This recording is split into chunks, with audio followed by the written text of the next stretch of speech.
You're listening to episode 68 of Liz's Healthy Table.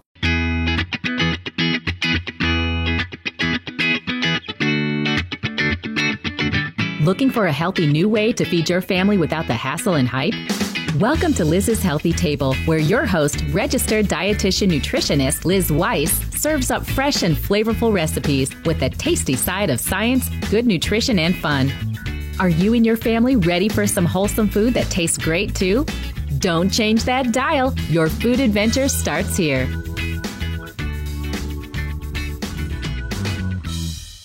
Welcome to the podcast, everyone.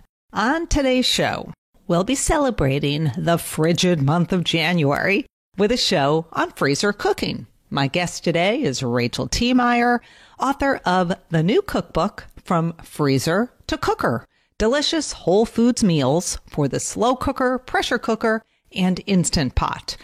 Now, the reason I love Rachel's new book is because the recipes are easy and delicious. They are family-pleasing and nourishing. These are all the things that you guys want in a recipe, and that is something to celebrate.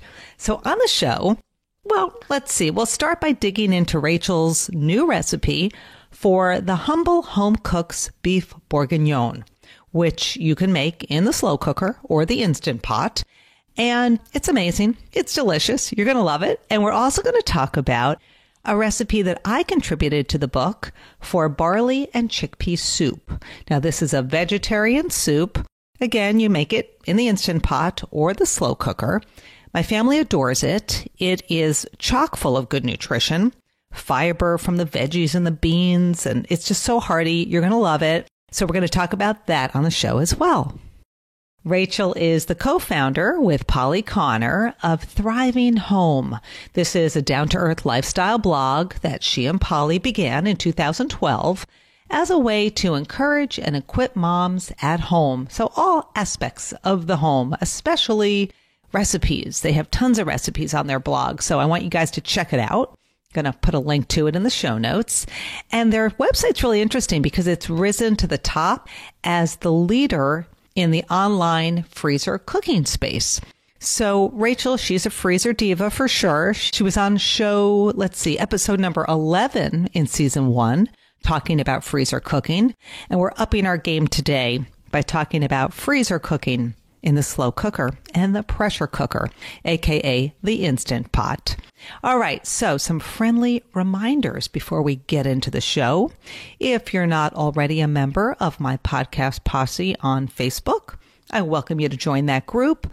You can head on over to lizshealthytable.com/podcast, and in the right sidebar, you'll see a link to the podcast posse. We have a giveaway going on. I am giving away a copy of Rachel's new book, From Freezer to Cooker. U.S. listeners only, please. If you're on the show notes from today's show, episode 68, scroll down to the bottom of the post, and you can enter there by posting a comment. I will ask you, what is your favorite slow cooker recipe or your favorite Instant Pot recipe? And I just want you to kind of weigh in. We'll get a conversation going, and then I will pick my winner in 2 weeks' time. All right. Last reminder, post a review on Apple Podcasts or Stitcher Radio or wherever you get your podcasts if you love the show. And of course, tell a friend about it. The more we can spread the word, the better. And wait, one more thing just popped into my head. On last week's episode, I talked about all the things I'll be celebrating in 2020. And one of those things is a series that I am starting on the blog called Reduce Your Kitchen Carbon Footprint. A lot of us hear about climate change. We're concerned about it. What can we do about it? And I'm telling you, there's a lot you can do about it from your home kitchen.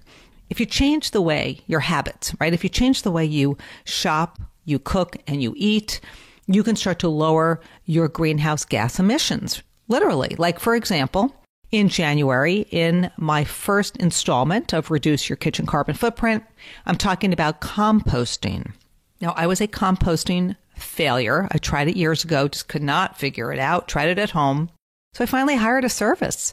It's $99 a year. They come by every Thursday. They pick up all your kitchen scraps and your food waste and all that organic matter that I've been throwing into the trash all these years. And they pick it up, they haul it off, and they turn it into compost. So it's an absolute win-win. And I will tell you, you might not realize this, but when you throw food away, and as Americans, we waste 40% of our food from farm to fork. That's a lot of wasted food. It ends up in a landfill. You might think, well, it decomposes. What's the big deal? Well, the problem is it decomposes in an anaerobic way, meaning it's not exposed to oxygen because it gets kind of buried in the landfill. And bacteria start to break it down, but these are methane-producing bacteria.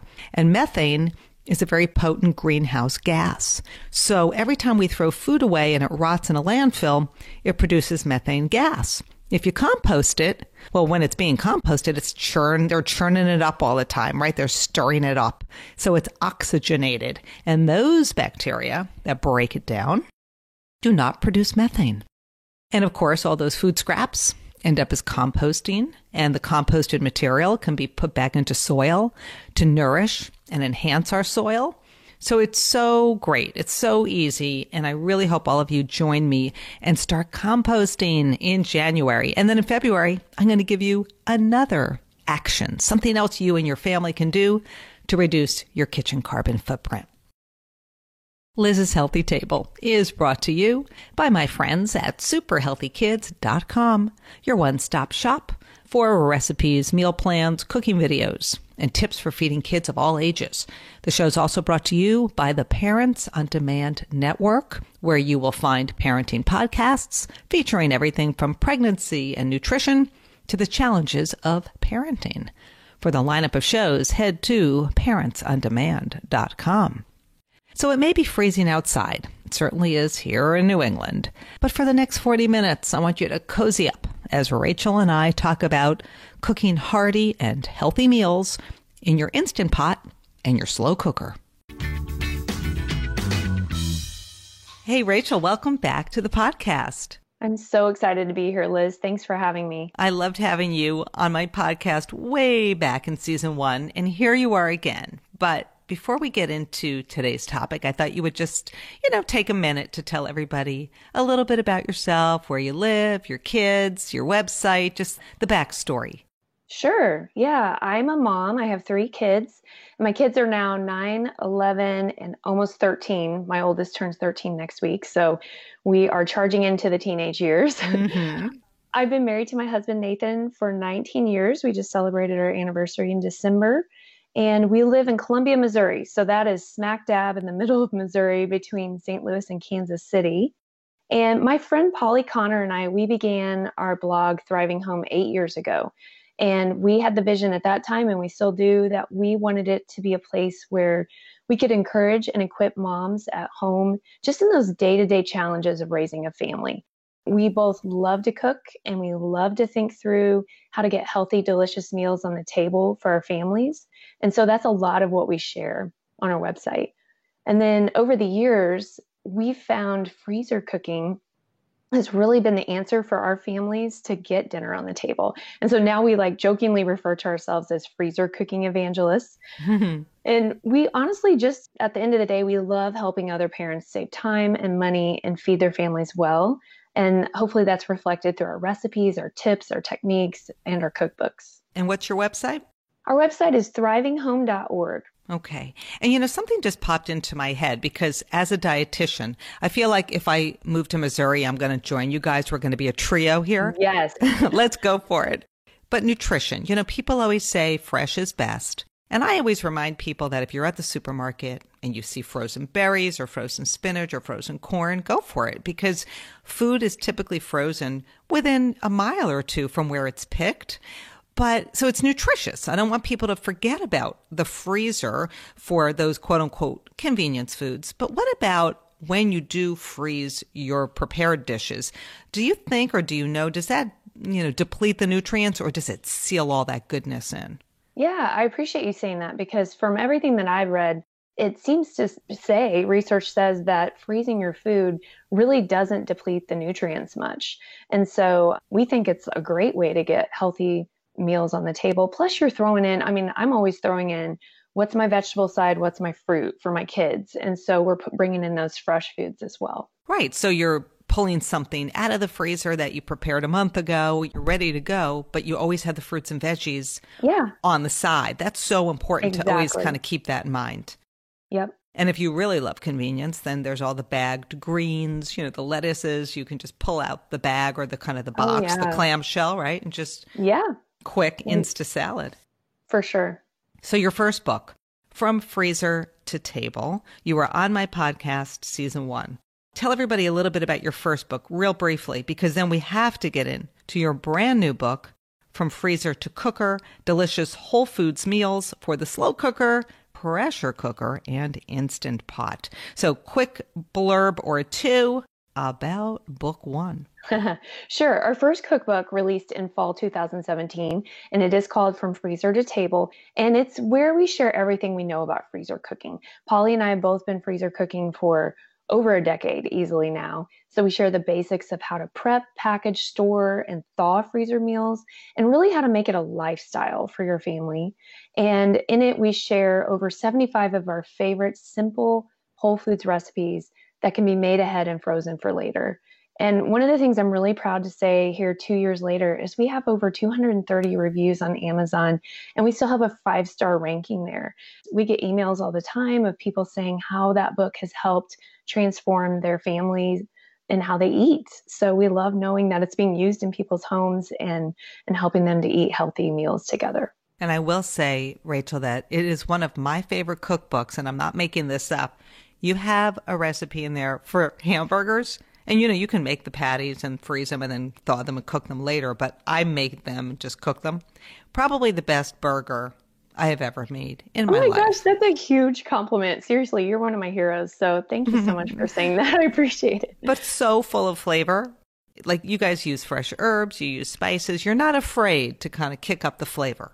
Yeah, exactly. I mean, I think sometimes people think of freezer food and they think, oh, it's just like this, dump the ingredients into something and cook it, without doing much else. But we are very dedicated to, in fact, our highest goal with our recipes is that they're delicious. Like to me, it's not even worth it. I'm not going to create a recipe unless it tastes good. Mm-hmm. And a lot of that means bringing in those fresh herbs and ingredients and doing a little work on the front and the back end, which we'll talk about. Right. And, and I've always said too, as a dietitian, you can make your recipe the healthiest recipe on the planet. If it doesn't taste great, no one's going to eat it, and therefore it will not be nutritious.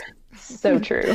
Flavor is number one. Okay, so from freezer to cooker, nowadays, like back in the day, we all had a slow cooker.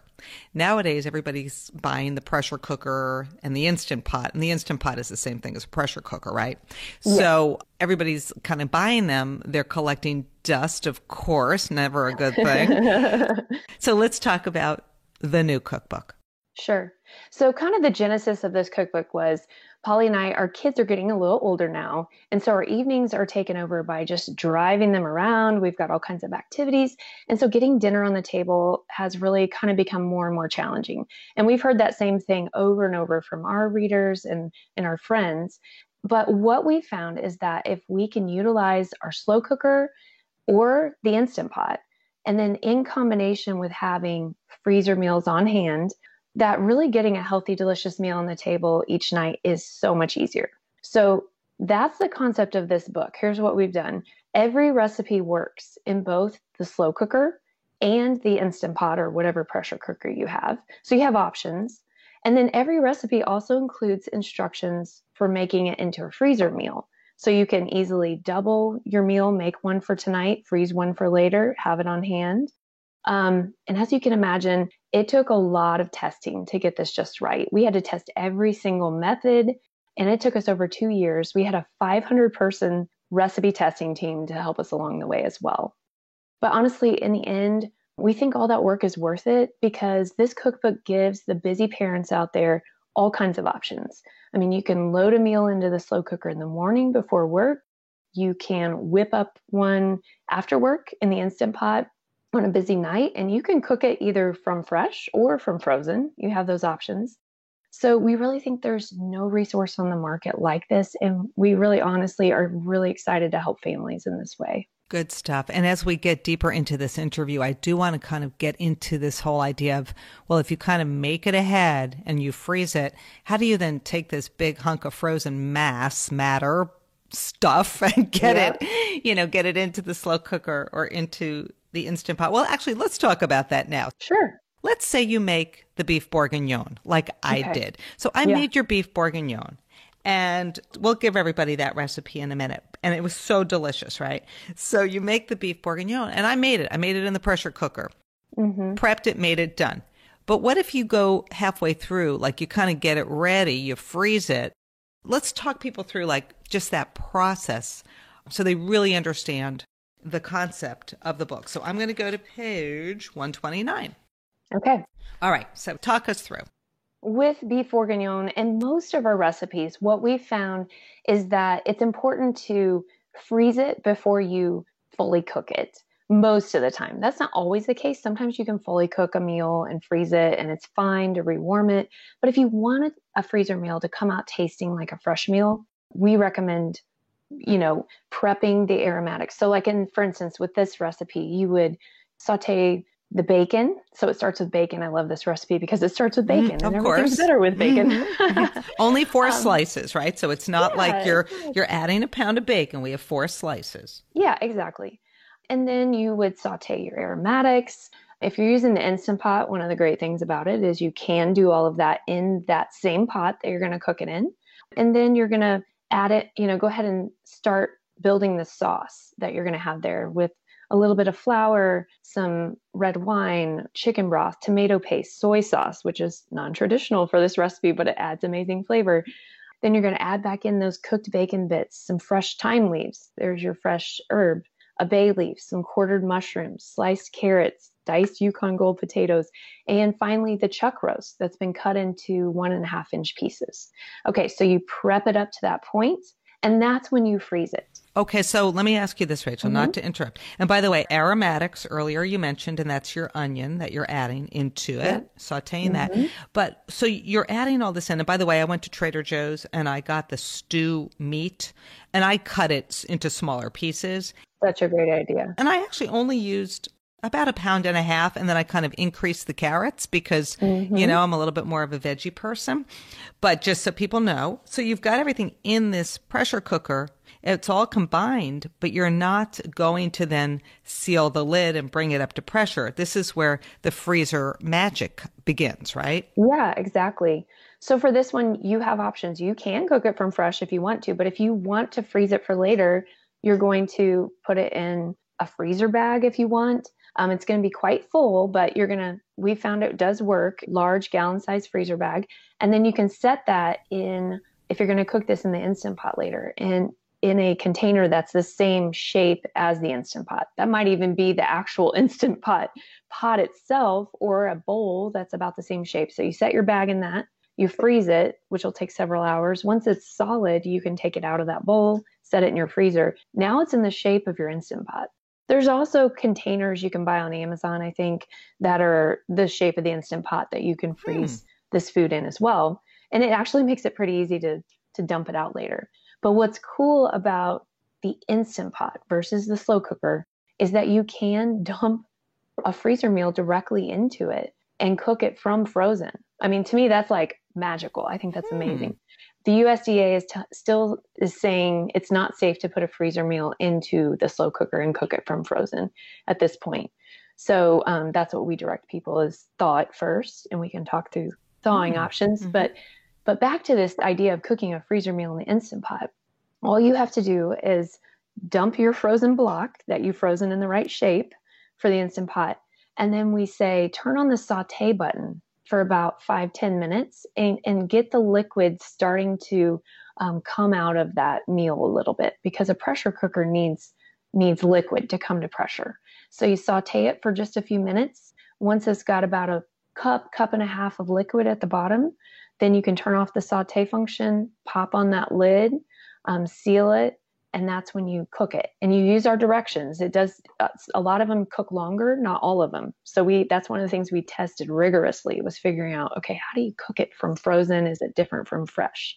So some of them are. And let me ask you a duh kind of question, but you've got this block of frozen beef bourguignon in this gallon-sized bag.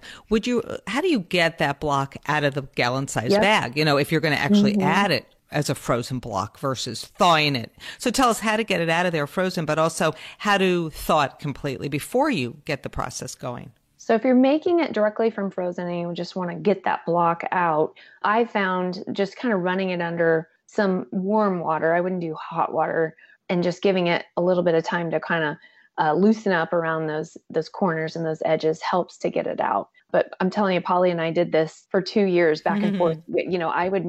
I'd develop and make one recipe, double it, give her the freezer meal. So we were constantly doing this, and it really does work. Oh, my second question was then, how do you thaw it completely if you want to go that route? There are 3 safe ways to thaw food. And the one that we say is preferable is in the refrigerator. It is the slowest. It takes a little planning ahead. So like for me, what I'll do is I'll make my menu plan on the weekend, and I'll think through what I want to have each night. I always look in my freezer, decide, okay, what do I already have in there? Let's say I had beef bourguignon in there, and I know I want to make that, several nights, like maybe I'm away from my menu plan. So let's say I want to make it Thursday night. Then I make a note in my calendar to myself, take beef bourguignon out of the freezer and stick it in the fridge, on Tuesday or whatever. So most of the refrigerator method, it usually takes 24 to 48 hours to thaw completely. The second option you have, and I do this a lot too, is a cold water bath. So if like beef bourguignon would be perfect for this because it's sealed up tight in a bag, or you can have it sealed in a freezer container. You can set it in a big bowl or a clean sink of cold water and let it sit in that cold water. And you change out the cold water every 30 minutes. And it's a faster method. It will probably take a few hours doing that. And then finally, the quickest method, probably the least preferred, is using the microwave to defrost it. But, we've all been in that pinch. I do this, a few times a month because I'm like, oh, I wanted to make that tonight. So, it works. And those are your 3 safe methods. You must have a giant fridge in your basement or something. Do you have an extra fridge? I do. And a freezer? Yeah. Yep. You got to have the backup freezer, right? Yeah. Although my kids, man, they eat a lot now. So I find that my freezer is depleted really quickly yes. these days. Yeah, your meal planning is morphing and changing as appetites start to increase. Correct. So when I made this recipe, I got everything all ready, and then I put the lid on, I sealed it, I programmed it to cook for 30 minutes. What always amazes me about the Instant Pot, it takes a while for everything to come up to pressure, and I'm always paranoid. Did I do it right? And I hover, and I'm standing there, and then suddenly, boom, the timer starts to go. So it takes a while, that part of it, right, to get it up to pressure? Yeah. Well, and that's one of the things we always tell people is when you use the Instant Pot, you can look at the cook time, and the cook time on that one is 30 minutes, but you really have to plan for a few more things. So yes, it takes time to come to pressure. One of the things to think about that I ran across in my research, and then I noticed myself as we were testing these, is that if you think about how long beef bourguignon might take to come to a boil on top of the stove, it's approximately the same amount of time in the Instant Pot to come to pressure. So you're looking at, if it's a fresh meal, it's been thawed, maybe 10 to 15 minutes to build pressure. Now, a frozen meal will take longer.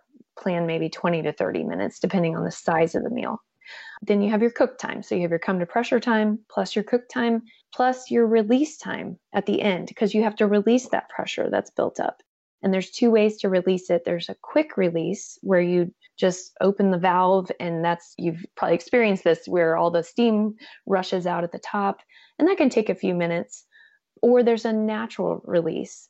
And our recipes, when we call for a natural release, that means it's just going to sit there for a certain amount of time, and the pressure will release very slowly. And we found that this works really nicely for beef to get it very tender. I'm trying to think what else we use it on. I think beef might be one of the only things we use it on, because our goal was to really make these recipes as fast as possible. And so we wanted to test, does it work to do a quick release? And if it did, we were like, why would we not use a quick release? Right. So for this one, we said let it natural release for 10 minutes and then you can quick release it. And I was amazed when I did the quick release. I mean, a lot of steam comes out. I couldn't believe it. And it was so funny because we were going to dinner with some neighbors, and my husband, who's like so OCD, he's like, we're leaving at 7 p.m. Of course, at 7 p.m., I'm still like watching this thing like, oh my gosh, I have 5 more minutes left to kind of get it, in that 10-minute natural release phase. And then I did the quick release and the steam just kept coming and coming. And Tim is like glaring and glaring.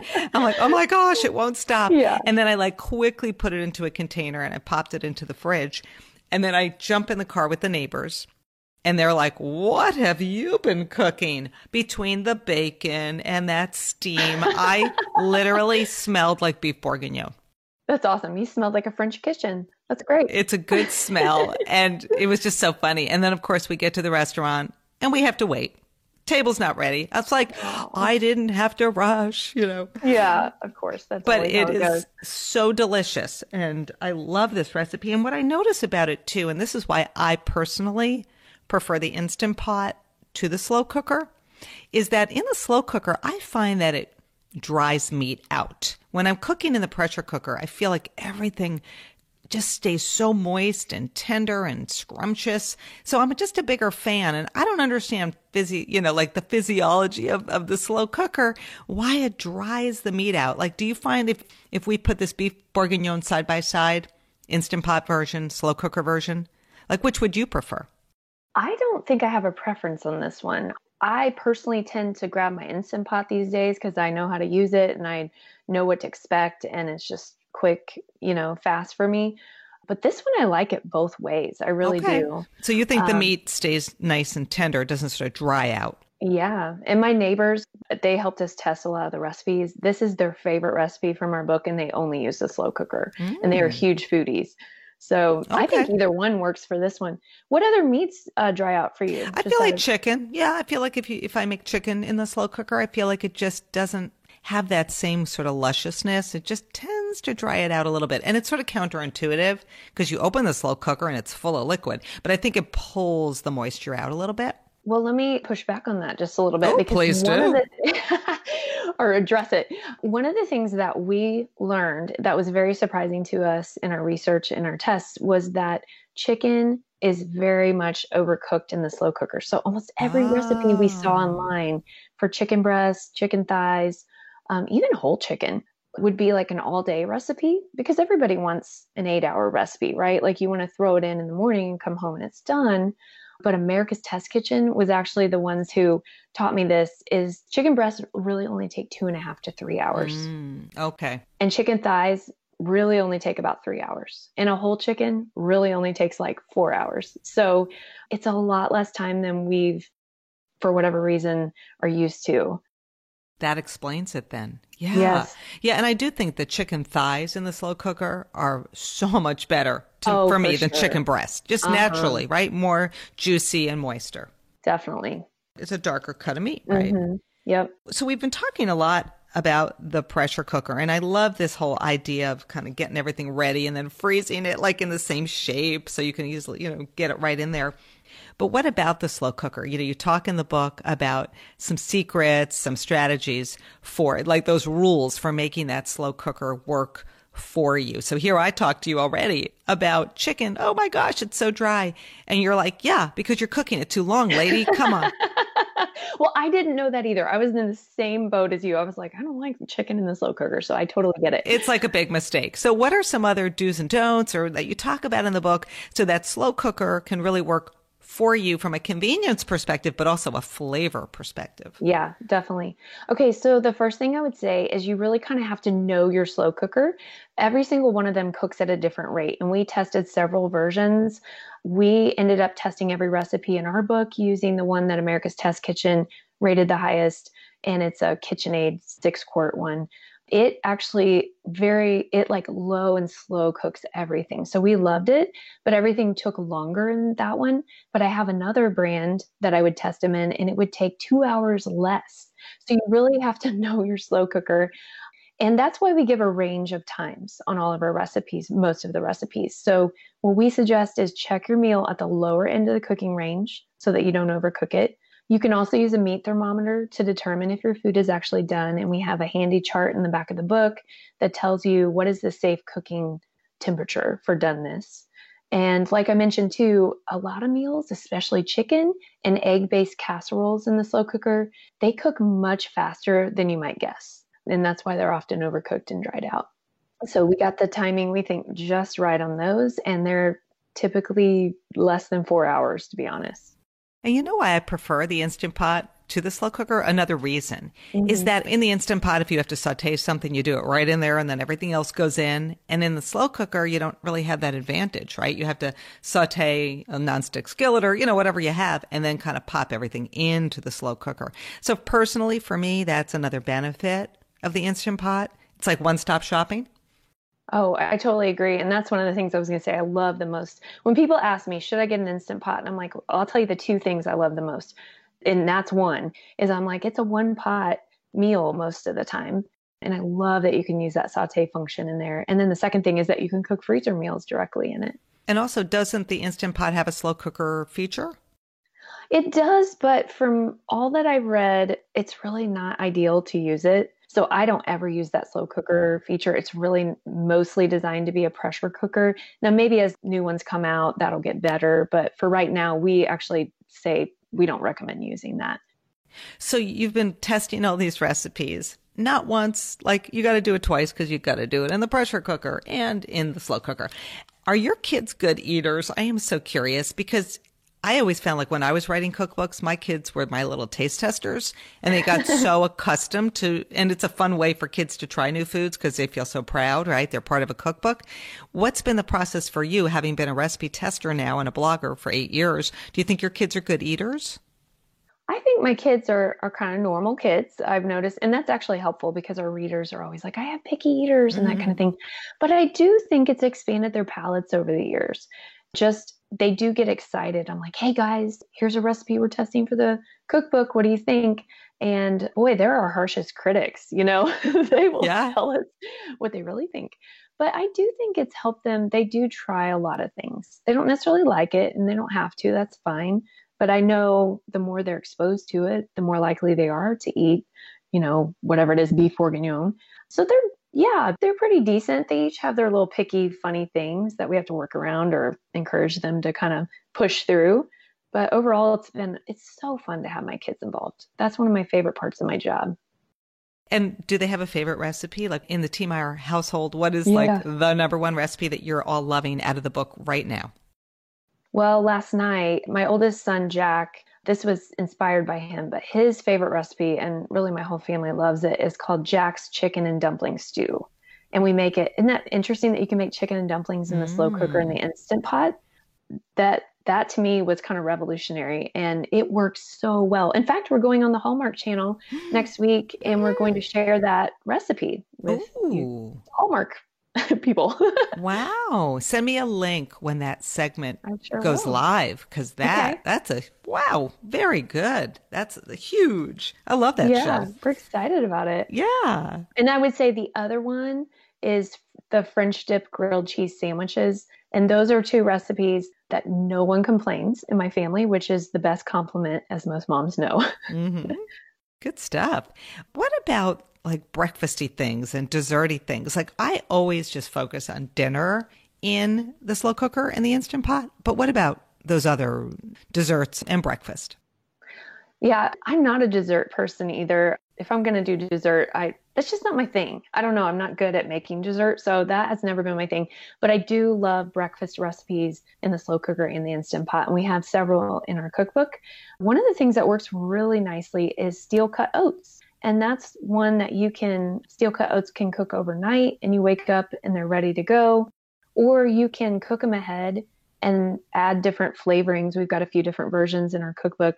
And then you can freeze them in individual servings. And so we freeze them in like those large muffin tins. And then you pop those out once they're frozen, put them in a bag or freezer container. And then I'll just pull one of those out for breakfast, put it in a bowl, top it with a little milk and stick it in the microwave. And it's ready to go in the morning. So that's absolutely hands down one of my favorite ways to do breakfast. You can also do egg casseroles, and they work really nicely if you're doing, say, brunch or breakfast for dinner, because they are about a 4-hour cook time in the slow cooker. They're really great to prep ahead for the Instant Pot. And there's a little different technique for the egg casseroles in the Instant Pot. It's called pot in pot cooking.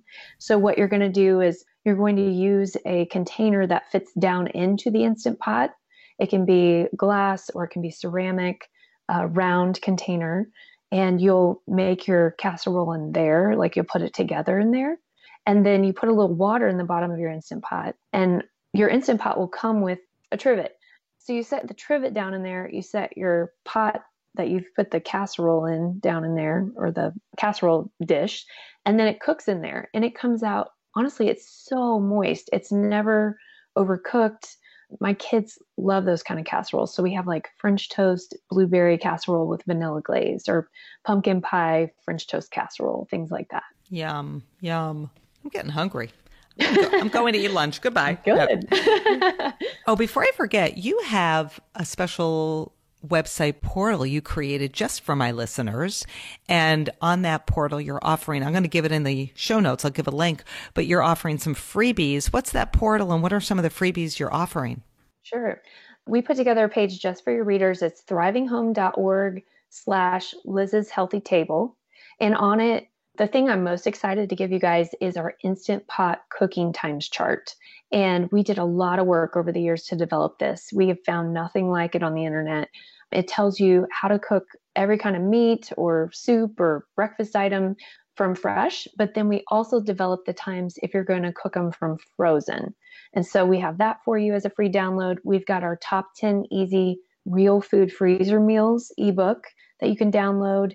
We've also developed a freezer smoothie pack download where we've got 7 healthy smoothies that you can put together ahead of time in freezer smoothie packs, and we teach you how to do that. So we've got a lot of goodies on there. Yeah, I love those freezer packs. I just blogged about that recently, and I want to make all of yours. That I love. You know, you just put all your ingredients in a Ziploc, freeze it, and then pull it out and into the blender with your other, your liquid, your yogurt, whatever. I love those.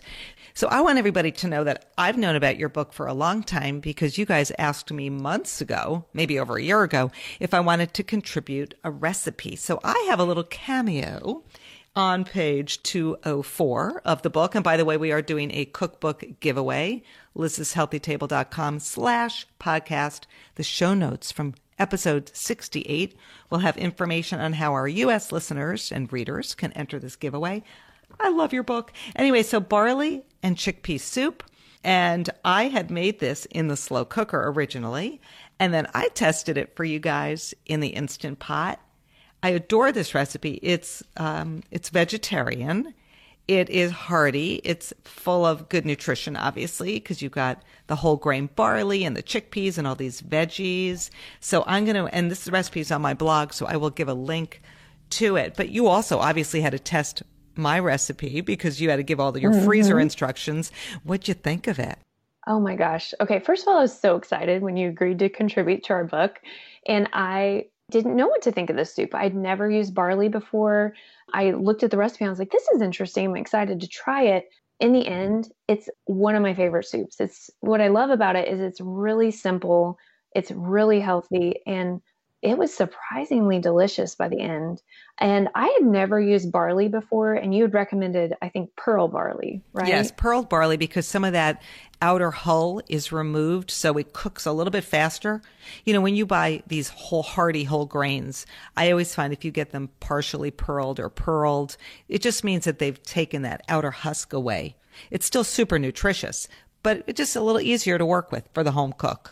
Yeah. And one of the things I liked about it is it really stood up well in the slow cooker and the Instant Pot. So it didn't come out mushy. So I've tried throwing, rice in there before or something. It doesn't always come out right, but the barley came out perfect. It had this nice chew to it. So you did a great job. You did a bang up job. When I was growing up, my mother used to make barley soup, and it had mushrooms in it. It had carrots like mine does. It had beef.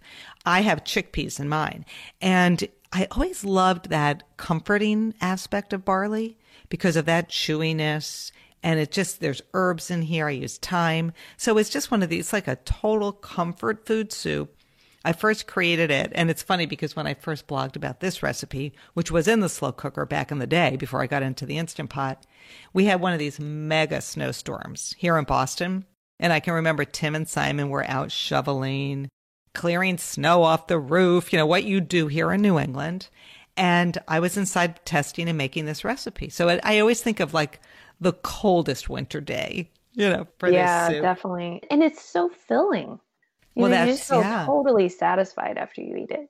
And that's the beauty, of a whole grain like that, is that it fills you up. You have all that good fiber. And of course, the chickpeas, what could be easier than opening a can and just draining, rinsing, and dumping that in? Yep. Good stuff. So I love the book. And we could talk all day. And we don't have all day because you're busy. You got to get over to the Hallmark Channel. Hey, if you're a vegetarian, because we were just talking about my vegetarian soup, are there other vegetarian recipes in the book? Like, what's your favorite right now? There are. We've got quite a few. Probably one of my favorites is the pumpkin chili, but I think yours is one of the best ones as well.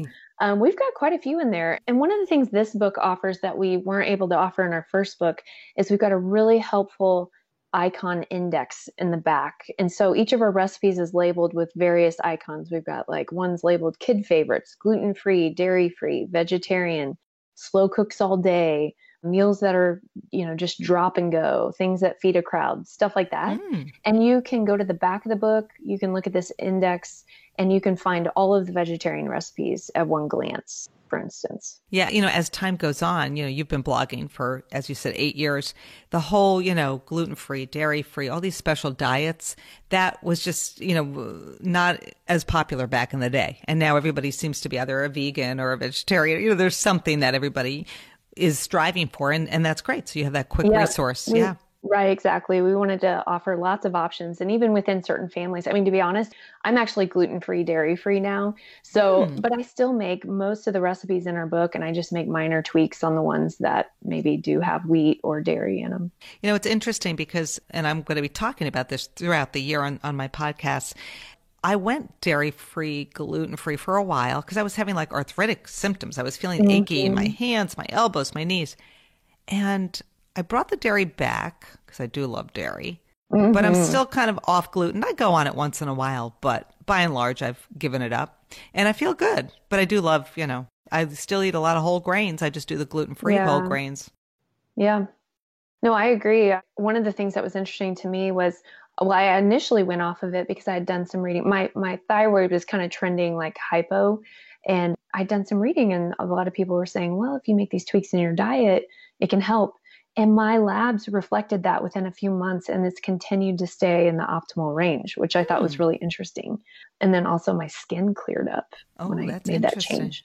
Yeah. It's so funny how our, these little tweaks, well, those are kind of big tweaks, but you feel better. Hey, so at the end of my show, I always like to ask a mystery question from the mason jar. So I'm going to pull one out. I promise. I'm nervous. No, it's never a hard question. I promise. Okay. Well, this is an easy one. What is your favorite food in the world? Oh boy, I love food. I love all kinds of food. Give me one. Probably anything with avocado. That's what first comes to mind. I mean, I eat it avocado toast in the morning. I chop it up and put it on top of my soup. I eat avocado in everything. I love guacamole. Yeah, avocado. I'll go with that. Okay. So here is why I need to be part of the Thriving Home trio. And that is because avocado would be my favorite food. No! Absolutely. Oh my gosh. Absolutely. Definitely. I think totally serendipitous. You have to be a part of what we're doing. I'm moving. Yep. Oh, here's my second favorite, which I'm sure is not yours. My second favorite, s'mores. S'mores? Oh. Yes. It's a summer camp food. I grew up eating that. I think, okay, well, if I'm really confessing, my second favorite, like really would be, but I don't eat this anymore, is Oreos, like straight out of the package Oreos dipped in milk. So we went for the uber healthy and then the maybe uber not so healthy. Exactly. That's too funny. Well, Rachel, it's been such a pleasure having you back on the podcast. I'm excited to continue cooking my way through the book, and I'm wishing you all the best in your book launch. Well, thank you so much. And thanks again for contributing. I'm excited to get this book into people's homes, and I really do hope that it's a huge help to them. Thanks again. And thank Polly as well for all her hard work on the book. All right. Yeah, I sure will. Thank you. Take care. And to all my listeners, thanks for tuning in today. Don't forget to head on over to liz'shealthytable.com/podcast. On the show notes, I'll have links to the barley soup. I'll have a gorgeous photo of that beef bourguignon, and I am going to blog it. Thank you to Polly and Rachel. I will blog that beef bourguignon for you guys. Please enter the giveaway. You're going to want to win this book. And if you love the show, tell a friend about it. Post a review on iTunes, Stitcher, wherever you get your podcasts. And as always, thanks for listening to Liz's Healthy Table.